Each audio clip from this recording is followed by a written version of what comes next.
What happens when a liberal professor tries to publicly humiliate a student she doesn't like, only to realize she just challenged a genius? And not just any genius, a certified 170 IQ prodigy, Barron Trump?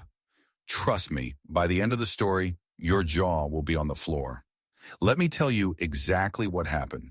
But first, let me know in the comments where you're watching from.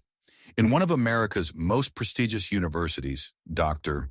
Linda Markham's advanced calculus class was known for two things: her brilliant mathematical mind and her increasingly obvious political agenda. As students filed into the lecture hall that morning, there was already tension in the air. The whiteboard wasn't filled with the usual complex equations, but instead displayed a simple message. Today's topic: redefining academic priorities. In the back of the room sat a tall, quiet young man in a perfectly pressed black suit. Few of his classmates knew him personally. He preferred to keep to himself. But everyone knew who he was: Barron Trump. What they didn't know was that behind his reserved demeanor lay a mathematical mind that would soon shock everyone in that room. Dr. Markham began her lecture, but something was different. Her usual confident stride seemed almost aggressive as she paced before the class. "Mathematics," she declared, "while important, must make room for more pressing social discussions." Several students shifted uncomfortably in their seats as she continued, outlining her new, balanced curriculum. Barron's hand slowly rose into the air. The professor's eyes narrowed slightly. She hadn't expected any challenges to her authority today. Dr. Markham? Dr. Markham's lecture quickly evolved from a discussion of curriculum changes into something more revealing. "In today's world," she continued, her voice carrying a hint of condescension, "we need to focus less on abstract theories and more on real-world applications of social justice." The silence in the room grew heavier as she pulled up a PowerPoint slide.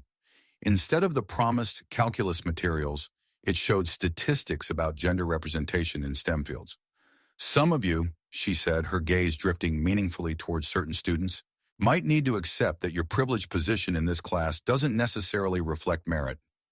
Barron's hand remained raised, steady and patient. Other students began glancing back at him, then at each other. A few nodded slightly, seemingly grateful that someone was willing to speak up. "But before acknowledging him, Dr. Markham continued, her voice growing more pointed. "For instance," she said, clicking to the next slide, "family connections and wealth can create artificial advantages in education." The implication wasn't subtle. A few students turned to gauge Barron's reaction, but his expression remained composed, his hand still raised. Finally, after what seemed like an eternity, Dr. Markham couldn't ignore him any longer. "Yes, Mr. Trump," she said, her tone carrying a mixture of irritation and amusement. "Do you have something to contribute to our discussion about privilege in education?" The room fell completely silent. Everyone knew about Barron's perfect test scores and quiet dedication to his studies. They'd seen him helping struggling classmates after hours in the library. But now, as he slowly lowered his hand and began to speak, nobody could have predicted what was about to unfold in that classroom. Barron's voice was measured and respectful as he spoke. "Dr. Markham, I believe calculus is fundamental to understanding both theoretical and applied sciences. Many of us chose this advanced class specifically to deepen our mathematical knowledge." He paused briefly. "Wouldn't reducing the core curriculum potentially disadvantage all students, regardless of their background?" Several students nodded in agreement, but Dr. Markham's expression hardened. "Mr. Trump," she said, emphasizing his last name, "perhaps you could benefit most from understanding how privilege shapes our educational system. After all, not everyone had private tutors in elite prep schools." What happened next surprised everyone. Instead of becoming defensive, Barron smiled gently. "You're right about one thing, Professor. I have been fortunate in my education. That's precisely why I believe we have a responsibility to maintain high academic standards so everyone can reach their full potential." The professor's face flushed. This wasn't the reaction she'd expected. "And you think you know better than your professor about maintaining academic standards?" Her voice dripped with sarcasm. "Tell me, what makes you such an expert on mathematical education?" "I'm not claiming to be an expert," Barron replied calmly. "I'm just a student who loves mathematics and believes in its power to transcend political divisions." He gestured toward the equation-free whiteboard. Instead of debating privilege, couldn't we spend this time exploring the beautiful complexities of calculus? The class held its breath. Dr. Markham's eyes narrowed dangerously. She walked slowly to the whiteboard, marker in hand. Very well, Mr. Trump. Since you're so passionate about mathematics, let's put that passion to the test. She began writing on the board, her hand moving quickly, crafting something that made several students gasp. As the equation took shape, even the most confident students in the room felt their stomachs sink. This wasn't just any calculus problem. It was the kind of complex integration that even graduate students would struggle with. But what Dr. Markham didn't realize was that she had just opened a door that would change everything. Okay, I'll add those interactive elements to the story as we go. I'm excited to see how it turns out. The equation Dr. Markham wrote sprawled across the board, a multivariable calculus problem involving complex integration and series expansion. Since you're so concerned about maintaining standards, she said with a smirk, why don't you show us how it's done? Unless, of course, you'd prefer to discuss your privileged background instead. The challenge hung in the air. Several students shifted uncomfortably, recognizing this as a clear attempt at public humiliation. One student even muttered, "That's graduate-level stuff." But Barron's expression remained unchanged, his composure unwavering. "Of course," he said quietly, standing up. "I'd be happy to try." As he walked toward the front of the room, Dr. Markham's smirk widened. She'd chosen this problem specifically because it required techniques she hadn't taught yet, techniques that went far beyond the scope of their current coursework. But something in Barron's calm demeanor made her smile falter slightly. He took the marker she offered, studying the equation with genuine interest rather than the fear she'd expected. A few students leaned forward in their seats, sensing that something unexpected was about to happen. "Before I begin," Barron said, turning to face the class, "I noticed this problem has multiple possible approaches. Would you prefer I use the standard method? Or would you be interested in seeing a more efficient solution I learned while studying Leoville's original papers?" Dr. Markham's expression froze. The casual reference to Leoville's work caught her off guard. "You've read Leoville's original papers?" she asked, unable to hide her surprise. "Yes," Barron replied simply, "in French. The translations don't quite capture the elegance of his methodology." He turned back to the board, marker poised. "But perhaps we should let the mathematics speak for itself." The silence in the room deepened. Dr. Markham's challenge had just taken an unexpected turn, and as Barron began writing his first line of the solution, no one, not even the professor, could predict what was about to unfold on that whiteboard. Don't forget to like and subscribe if you're enjoying the story so far, and be sure to leave a comment letting me know what you think. Students watched in stunned silence as Barron's hand moved across the whiteboard with practiced precision. Each step was clear, deliberate, and surprisingly elegant. But what truly caught everyone's attention wasn't just his solving of the problem, it was his running commentary. "This first step," he explained calmly, "uses a technique developed by Euler in 1755. His marker continued moving. "It simplifies what appears complex into something more approachable." Dr. Markham's confident expression began to waver as she followed his work. Between steps, Barron would pause briefly, ensuring the entire class could follow his logic. It wasn't just about solving the problem, he was teaching it. Several students had pulled out their phones, recording his explanation. Even those who usually struggled with calculus found themselves understanding his approach. "Now," he said, reaching a crucial point in the solution, "we have two paths forward." He turned to Dr. Markham. "The traditional method would take another full board, but there's a more elegant approach using Leoville's original insights. Which would you prefer to see, Professor?" Dr. Markham stood frozen, her earlier smugness completely evaporated. The question wasn't just about mathematical preference. It was a gentle reminder of the depth of knowledge she had tried to dismiss. She opened her mouth to respond, but before she could speak, something unexpected happened. A hand shot up from the middle of the class. Could we see both?" asked Sarah Chen, one of the quieter students. "This is actually helping me understand the chapter we covered last week better." Barron smiled warmly at Sarah, then looked questioningly at Dr. Markham. The professor's response would reveal far more than just her mathematical preference. It would show whether she could recognize when a teaching moment transcended her personal biases. Just as Dr. Markham was about to respond, the classroom door burst open. Dean Richardson, a known ally of Dr. Markham's political activism, strode in. "Linda," he announced, "we need you for an emergency faculty meeting about the new curriculum changes." The timing couldn't have been worse for Dr. Markham, or better, as she thought. "We'll have to continue this demonstration another time," she said, trying to regain control of the situation. But before she could step away, Barron spoke up. "Professor, you challenged me to solve this problem in front of everyone," he said, his voice carrying a quiet authority that made even the dean pause. "Walking away now would teach an unfortunate lesson about academic integrity." The class erupted in murmurs. The dean's face reddened. "Young man, are you suggesting—" "I'm not suggesting anything, sir," Barron interrupted politely but firmly. "I'm stating a fact. Dr. Markham issued a public challenge to prove a point about privilege and merit. I accepted. The only question is, will she honor her own challenge?" The tension in the room was electric. Several students had pulled out their phones, sensing they were witnessing something historic. Dr. Markham looked trapped between her ally and her own actions, while the dean seemed unsure whether to assert his authority or back down. Then Barron did something unexpected. He handed the marker back to Dr. Markham. "Or perhaps," he said with a slight smile, "you'd prefer to show us your solution first?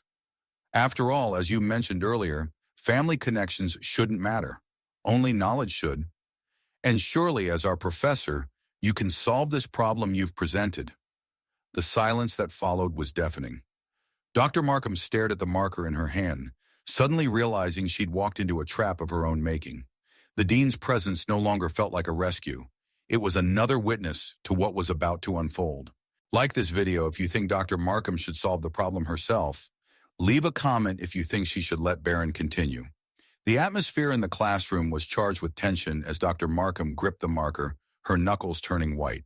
The dean shifted uncomfortably, sensing this was no longer a simple classroom dispute. Students held their breath, phones still recording, knowing they were watching a defining moment unfold.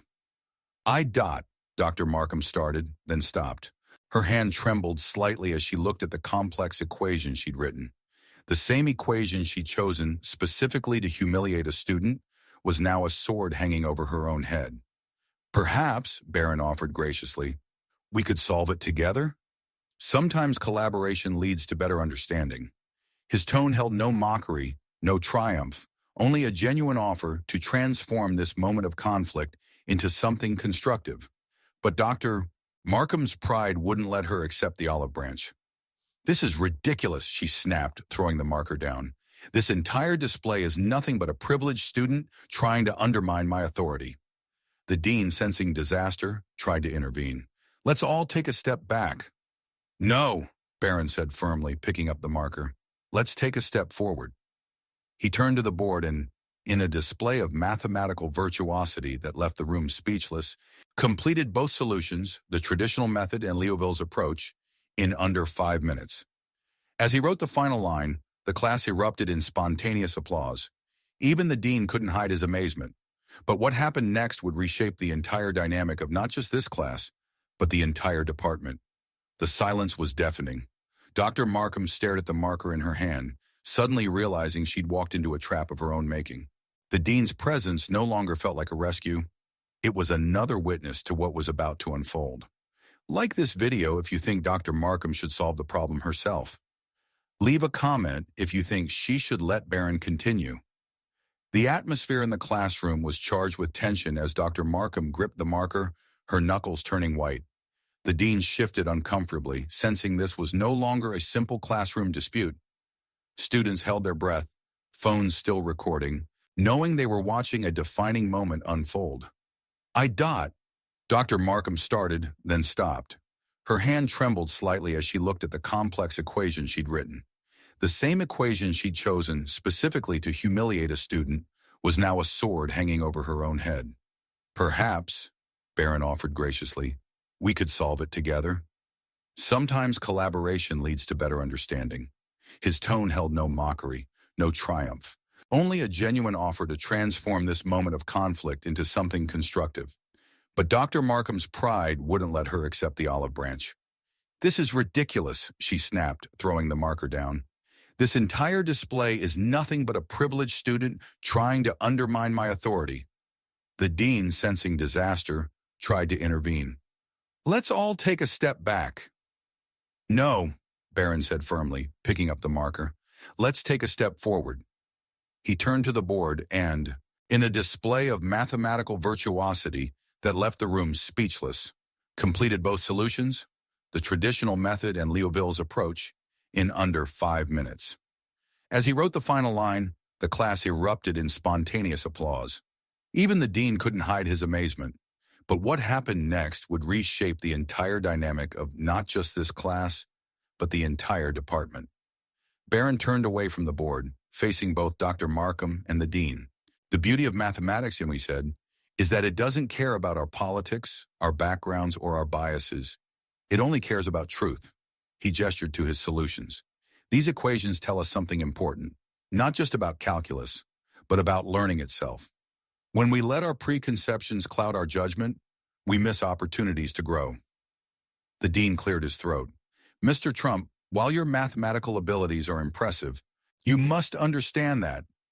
But a voice rang out from the back of the classroom. It was Michael Chen, a scholarship student who rarely spoke up. "That we should learn less math because of someone's political agenda?" Other students began standing up. "I came here to learn calculus," another called out, "not to be lectured about my supposed privileges." Dr. Markham's carefully constructed classroom control was unraveling, but instead of letting her face further humiliation, Barron did something remarkable. "Professor," he said, loud enough to quiet the growing dissent, "your mathematical knowledge is extensive. I've learned a lot from your technical lectures. Perhaps we could focus on that. I'd be happy to assist other students after class, combining your theoretical expertise with practical problem solving." The offer hung in the air, a chance for Dr. Markham to save face while actually improving the class. The dean watched intently, realizing this moment could either explode into a PR nightmare or transform into something surprisingly positive.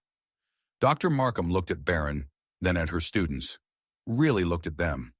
Perhaps for the first time, what she saw in their faces would force her to make a decision that would change everything. Dr. Markham's voice was barely audible when she finally spoke.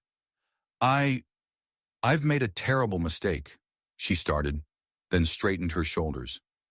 "For years, I've been so focused on fighting perceived privilege that I became exactly what I claim to oppose.